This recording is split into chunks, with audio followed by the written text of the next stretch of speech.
I'm your host with the most, Locum 23. You're joining me for Freshman, Book 3, Chapter 15. Take a Chance on Me. By the way, let me know how I sound. I have had to change my sound things up a little bit. On the morning of Chris's presentation at Dean Stafford, you and Chris wait outside the student government building. You glance down at your unanswered text to Zach.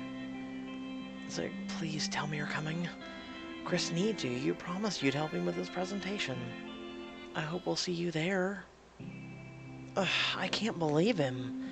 Have you heard anything from Zach? Not a word. I'm so sorry, Chris, if I hadn't blown up at him after the concert. Mizumi, don't be ridiculous. You can't blame yourself for this. I can't believe he'd blow me off after all the hard work we've put in. Chris, don't worry. You can handle this on your own. This was your idea to begin with.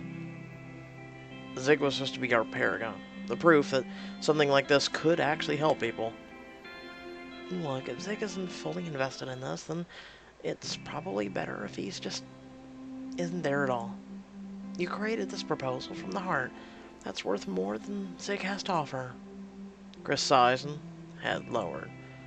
Hey, look at me. You put a hand on Chris's arm. Dean Stafford will be able to see how important this is. You've just gotta dredge up your confidence. Come on, football star. I know you've got it in you. You give him a hug, but his arms remain stiff at his sides. Stepping back with a sigh, you glance around once more for Zach. Ready to go? Yeah, let's do this. He heads inside, shoulders drooped forlornly, and you follow on his heels.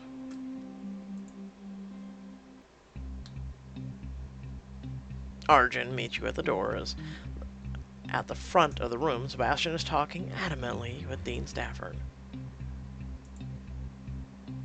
Our favorite snob has been buttering up Dean Stafford this whole time.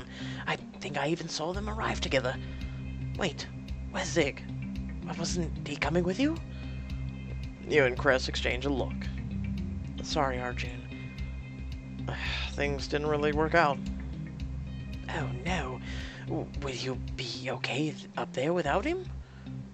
I don't really know, but Sebastian's smoozing with the dean is definitely not helping any. Let's get a word in edgewise with the dean. It's only fair that you get some smoozing time as well, and I'm sure Dean Stafford would like to meet you before the presentation. I'd like to, but how do I interrupt without looking pushy? Just then, Sebastian notices you and grins menacingly in your direction. Ah! He's finally decided to show up. Lateness is never a pretty look, especially on the student body president. Chris strides forward, hand extended towards Dean Stafford. Actually, Sebastian, I'm pretty sure I'm 10 minutes early. Dean Stafford takes Chris's hand and shakes it firmly. It's a pleasure to meet you, Dean Stafford. Could I have a quick word with you before we get things started? Of course. The pleasure's all mine. Sebastian scowls as Chris and Dean Stafford head to the corner of the room. To your surprise, Chris gestures at you to follow. Looks like duty calls. You smirk at Sebastian, then follow Chris. Dean Stafford, this is my friend Mizumi. She's here on a scholarship, just like I am. You hold out your hand at Dean Stafford. He shakes it and smiles warmly at you. It's made all the difference in the world. I wouldn't be standing here without it. I wanted to talk to you, sir, because although I'm trying to create a new scholarship, I also wanted to defend the other scholarships at the school. Scholarships that I think Sebastian wants to do away with entirely. He did mention some radical proposal about eliminating a plethora of school scholarships. I just can't stand by and say nothing about it. Scholarships of all kinds support so many of the students here. It's true. My dad suddenly lost his job. I thought I'd have to drop out of school. And then I landed a position as the assistant to the late Professor Vasquez. Even though he's gone now, he arranged for my scholarship to continue as long as I finished the book he started. I'm so grateful for the financial help this scholarship provides, but also the fact that it's allowed me to stay at Hartfeld and experience the college life I always dreamed of. Because I was able to stay at Hartfeld, I met people who changed my life, I discovered a passion I didn't have before, I tried to become more selfless. Um, we'll go with a passion because, I mean, technically, when she came to Hartfeld, she never thought she would write a book. She never thought she would be, doing. Who knows where Mizumi would have been had it not been for the course and actions and scholarship that had happened. So we'll go with that. At first, I was writing for Professor Vasquez because I needed to keep my scholarship, but before I realized it, I was writing because it was fun. I've dabbled in journaling myself, and I've found it to be quite cathartic. I've learned that writing is an essential skill to have.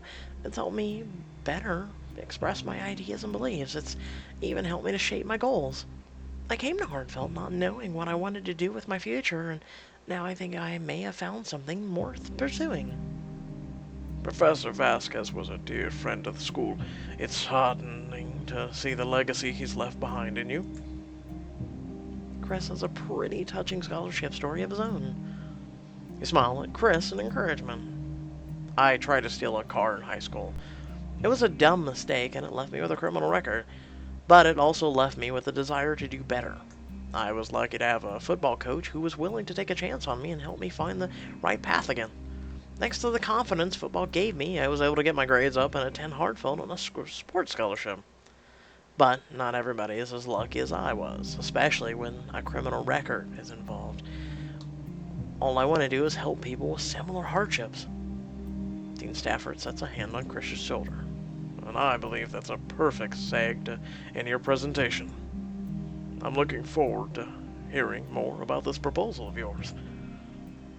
They shake hands once more, and Dean Stafford goes to take a seat. Chris turns to you, beaming. You helped Chris earn the Dean's approval. Mizumi, it worked. Of course it did. I told you to be able to see how much this means to you. You give Chris a hug, squeezing him tightly.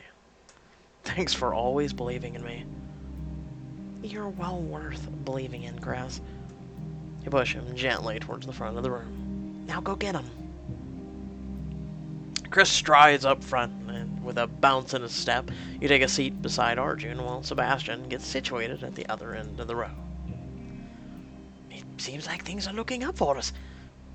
Professor Adia calls the meeting to order, and Chris begins his presentation strongly. His gaze travels over the room as he introduces his proposal for the second chance scholarship. Before long, the entire audience is engaged. Everyone here has been or is a teenager, and chances are you've done something you regretted later. Most college-age people with criminal records have only committed minor, non-violent crimes, and it's been proven that people with criminal records are less likely to reoffend once they get a college education. But many schools make people with a criminal history go through extra steps in their application, so they often just drop out of the process. I want to help the ones that tough it out and get accepted, but still have the trouble paying for school and applying for aid. Sebastian clears his throat loudly. You're overlooking something very simple, Christopher. Criminals are still criminals, and nobody would want to donate their money to fund something that supports that. Sebastian, you're oversimplifying things.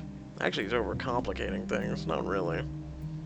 Obviously, you're just trying to excuse your own criminal past, but now that you're student body president, you think the entire world revolves around you. On that note, I propose we cut all scholarships not based on academic merit and cease funneling money away from the students who actually earned it. And I can't believe you're still serious about that. That's despicable, and it would hurt so many students here on scholarships already.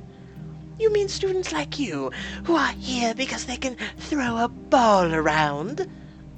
I mean people who you want to give the short end of the stick to because you're a privileged bully. Sebastian, Christopher, can we please keep this civil? Very well, Professor. Christopher, correct me if I'm mistaken, but it looks like the burden of proof is on you to justify this proposal. A proposal can't be passed on empty claims. If you're not speaking on your own behalf, then who exactly are you speaking for? Chris opens his mouth to respond, but shakes his head. An anguished expression crosses his face. Requesting a timeout, I need a moment to gather my thoughts. Professor Adian rappels the gavel on the lectern. This meeting will resume in 15 minutes. Chris picks up his presentation materials and hastily heads towards the exit, while you and Arjun follow. Chris! I'm going to get Zig. Sebastian's right. I need someone who's here. Someone who can vouch for my proposal. I'm coming with you. Zig may not want to see me, but that's because I owe him an apology, and it's time he gets it. Thanks, Mizumi. Arjun, can you stay here and stall for us if we run late? Yeah, no problem. Chris dashes out of the room. Your legs burn as you try to keep up. Run, Barry, run! You and Chris run into the coffee shop. Your display of urgency draws looks of curiosity and surprise from the customers. Behind the counter, Zig spots you and puts down the glass he's cleaning. It's you! Yeah, he does not look happy at all to see me. Zig mutters something to his coworker and comes out from behind the counter, striding towards you. Hey, I have a concept for you. It's called Giving Me Some Space. Zig, I'm so sorry for everything that happened between us, and I know this isn't the best time, but we need you in the student council room. Chris's presentation. Oh, so now you need me. When I was defending you at the concert, you acted like you wanted me out of your life. But now that your football star, student body president friend is having a hard time with his big boy presentation, you need me to back it in. How convenient. So, what am I, an accessory? A pawn? Somebody to just keep around for when you're bored and treat like scum when you don't behave or how you want? Zig, it isn't like that at all. I shouldn't have spoken to you like that at the concert, and if I could sit down with you right now and apologize for each thing I said, I would, but you and Mizumi have issues to work out. I get that, but this presentation is time sensitive, and we really need you right now. Things are getting bad in there. Everything was fine until Sebastian pointed out the obvious. I don't have anyone to back up my claims about this proposal. Look, I'm sorry, but there's nothing I can do. Yes, there is, and you know that. Sebastian's trying to make it look like this whole thing is about me going on an ego trip, but you know it's not, and I need you there, man.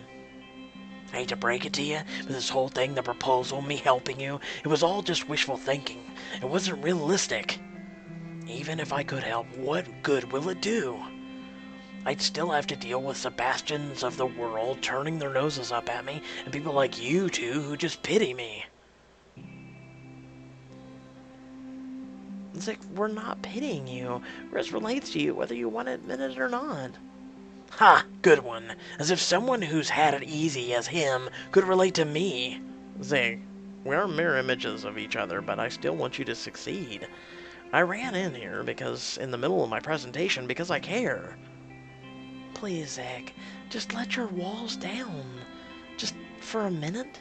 We're not at all like Sebastian, and we're not all out to get you. Zig runs a hand over his face. Zig, I know we come from different backgrounds, but I think we're similar in a lot of ways. I wanted better for myself after I stole that car, but I didn't know how to achieve that until my coach showed me a way. He saw that I was doing more than just some deadbeat punk, and I needed a helping hand then, and I'm not ashamed to admit that I need one now.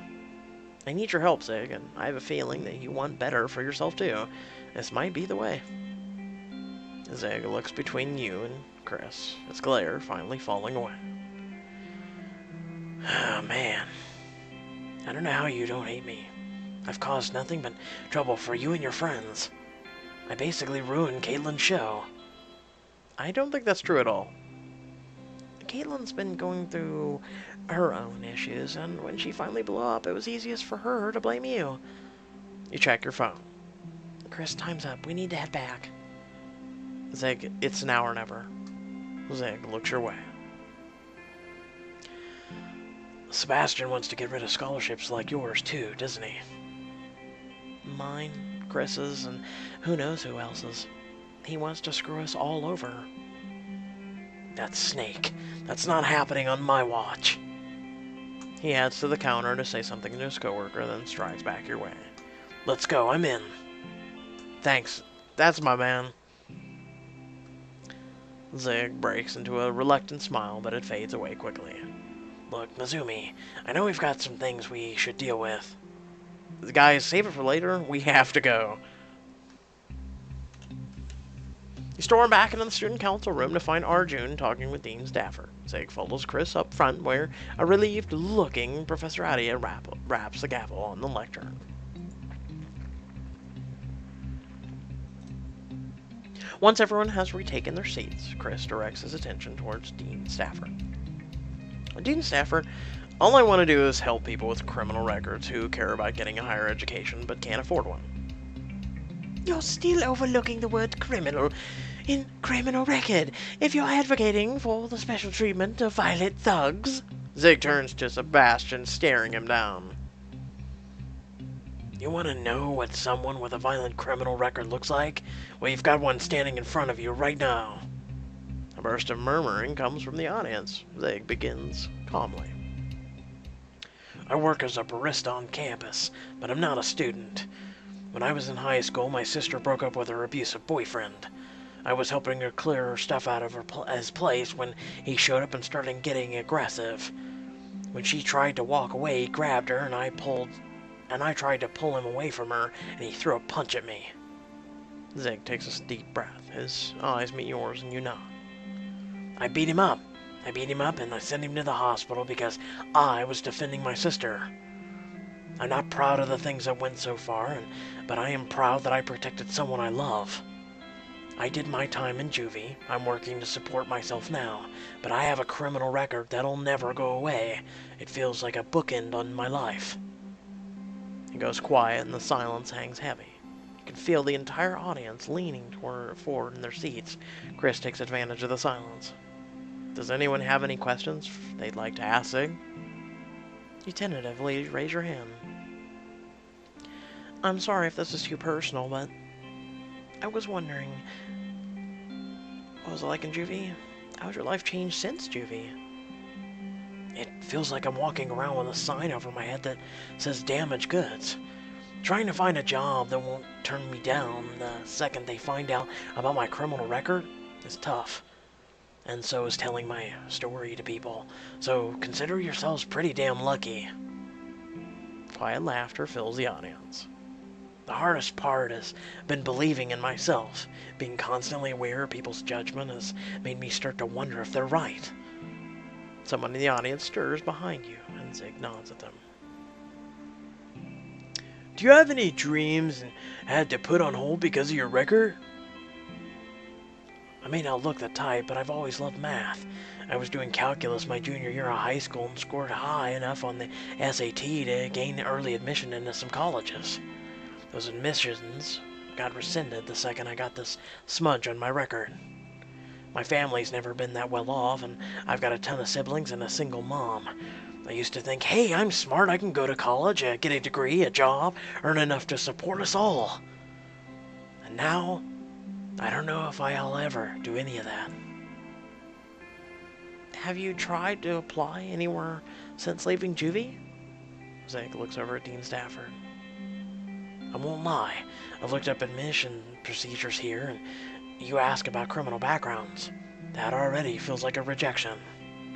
It makes me feel like crap, and then I think, even if I managed to get accepted, attending a 4-year school like that would drown me in debt.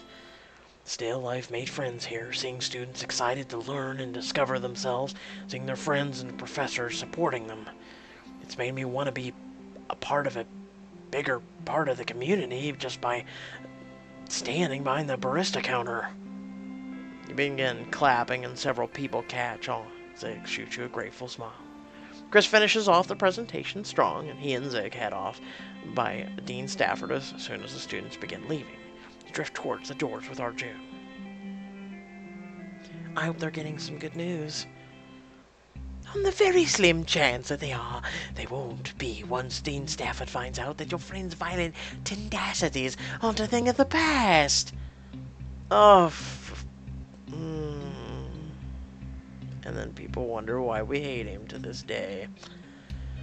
You know what, Sebastian? I'm tired of your crap. It's not even worth being mad at you anymore. Dealing with you is exhausting.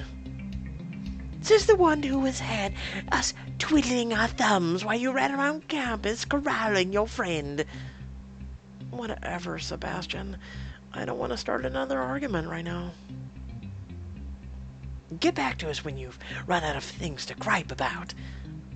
Chris and Zig head your way with Dean Stafford at their side. I look forward to meeting with you as soon as possible to discuss your proposal further, Chris. And Zig, I urge you to apply to Hartfeld. Yours is an application I would love to look over personally. Thank you, sir. That's a huge honor. Dean Stafford, might I have a word? Oh, can you make it quick? I have another meeting to get to.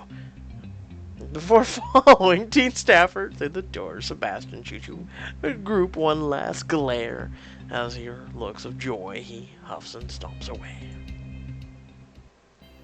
Seems like Dean Stafford has some positive feedback for you. You missed the best part. Get this. He said Sebastian was a pain in the ass. Not in those words exactly, but close enough. And he really likes the proposal. That's great news. Congratulations, you two. Zig, we really owe you one. I don't know. If Chris and Mizumi hadn't basically forced me along... does this mean no more running away? I'll try my best.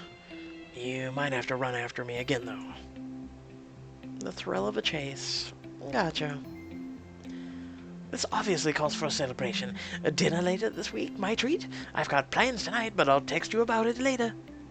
The three of you part ways with Arjun in good spirits and head out into the sunshine. You begin heading back to the coffee shop, but Zig stops at the center of the campus. Listen, guys, I'm really sorry about how I screwed you over today. Zig, come on. We're more than even. No, we're not. Zig sighs and turns up the corner of his mouth in a smile. I know it can be kinda hard to get close to. A shrink would say I put up walls and as a defense mechanism. People aren't really supposed to push against those walls, and they don't really try to. Well, in case you haven't figured it out already, we aren't a group of quitters. Yeah, you made that very clear. And thank you for that. It's cool, you know, having people who care and everything. Chris, when I was ragging on you in the coffee shop about being on the football team and being the student body president,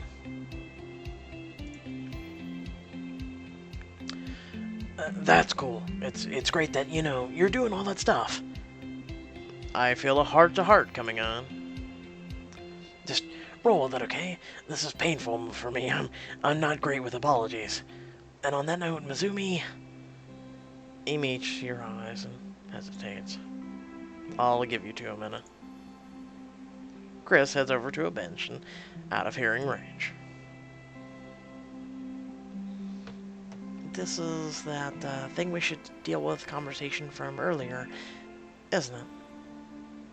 I figure we might as well get over with it and try not to, you know, just start insulting each other instead. Zach, I'm sorry for saying those things to you after Caitlin's concert. I was upset, but I could have gone about it better, and actually I was mostly mad at Caitlin, and I took it out on you. I'm so sorry.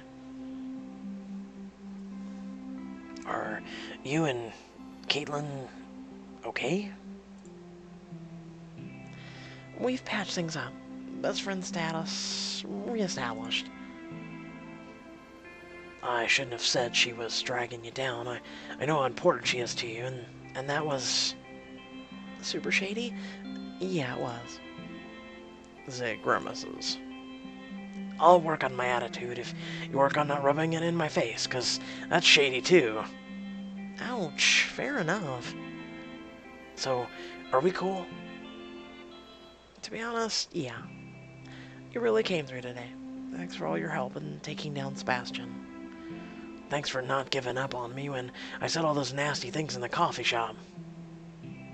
They've said actions speak louder than words for a reason, and what you did today spoke volumes. Chris heads back your way, phone in hand. Hey guys, I'm gonna get going. Got a text from Darren. He wants to hang out. You can't just bail on us.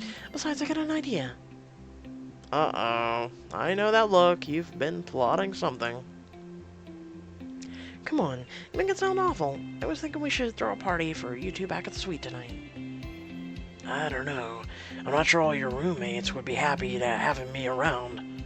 After they hear about what you did today, I'm sure they won't mind. Caitlin's sorry for how she acted, and she told me she wants to apologize to you. And you could always bring a gift, just in case. How about a free latte? You do work for a coffee shop. I don't know if my boss will be so generous, especially since I told him I was taking a 10-minute break. I could always pick something up at the store, though. Your phone buzzes in your pocket, and you mouth an apology to Chris and Zig before answering a call from Caitlin. Hey, Caitlin. Hey, Mizumi, how did Chris's presentation go? It went great.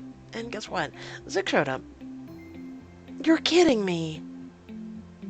I'm serious. They wiped the floor with Sebastian. I was thinking of throwing them a party back at the suite tonight. Oh, you know I'm always down for a good party, but I called you with important business. I still don't have a dress for Spring Fling. I need you right now. Meet me downtown and we'll talk about the party while we shop. I'll be there. You hang up and turn to Chris and Zach. Is everything okay? Yeah, just a major emergency, a fashion emergency. And you two are off the hook for now. I'll text you later. This party is happening. You wave goodbye to them and head downtown to meet Caitlin. Just think that could have been a chapter in and of itself. You arrive downtown to find Abby and Caitlin waiting for you outside your favorite boutique. I heard Chris didn't totally bomb his presentation. What a vote of confidence, Abby. I'm sorry, I didn't mean it like that. But he did look like he was trying not to throw up this morning. I can safely report that he's got the dean on his side. Christopher Powell taking names, winning games, and debates, I guess. So, did he need Zig for that, or could he have handled it on his own?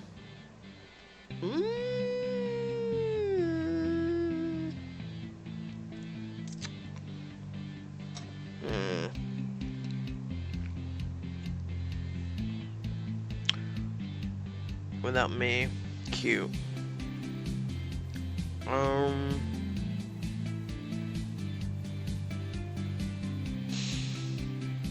I mean, Chris, if you think about it, Chris did a really good job, but Zig sent it home. He sent it home. So we'll go with Zig. Zig brought the emotional impact the presentation needed. It was pretty touching seeing him open up like that in front of all those people. It sounds like you two are okay again. Things can be rocky with him, but at least we're better than we were this morning. So, Zig did his part, huh? I guess I really do owe him that apology. He pulled Caitlin into a hug. He said he's sorry about the concert. I know you're probably still upset, and you still have every right to be, but he is sorry, and genuinely seems like he wants to make things right. He's full of surprises, isn't he? I don't know if I'd call his outbursts all that surprising by now, and I'm not sure I forgive him yet, but I'm glad to hear he apologized. Just give him some time and see where things go. I will. If you guys have given me a second chance, the least I can do is give him as well. I was too hard on him. She rolls her shoulders as though she's just let a weight off of them. Phew. Okay, enough interpersonal stuff. I need a dress.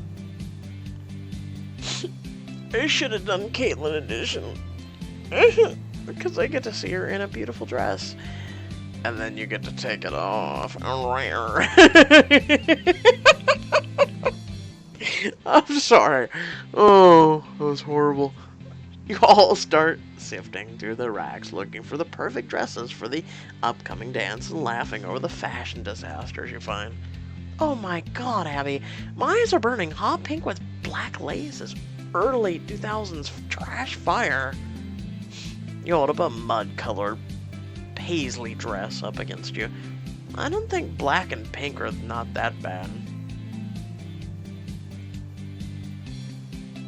Oh, this one looks like my grandmother's old wallpaper.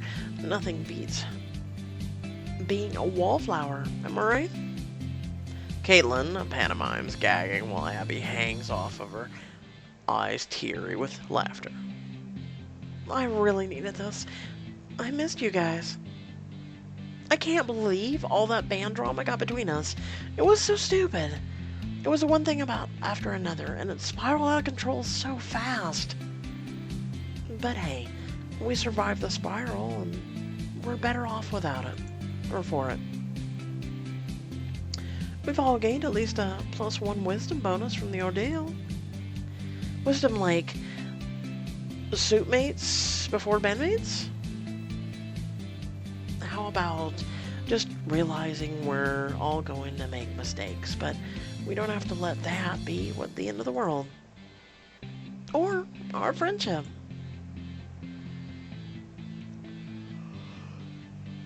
Excuse me. Big yawn. Haven't slept. As time passes, Abby is in the first to narrow down her dress selection. She takes a twirl for you and Caitlin in a flattering orange dress. So, thoughts? I'd go for that one for sure, Abby. It looks stunning in it. Second, and Tyler will go nuts. Good luck keeping it on all night. Don't worry, Caitlin. I happen to be going out with a gentleman.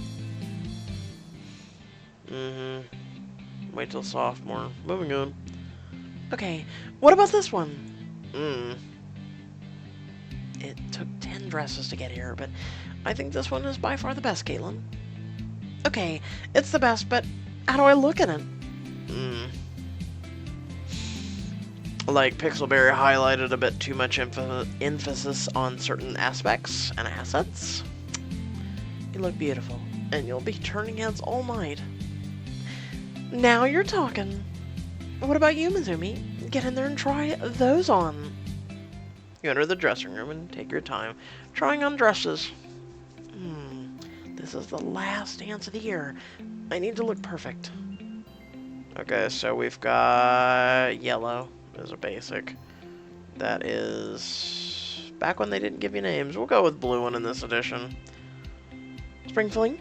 More like spring bling.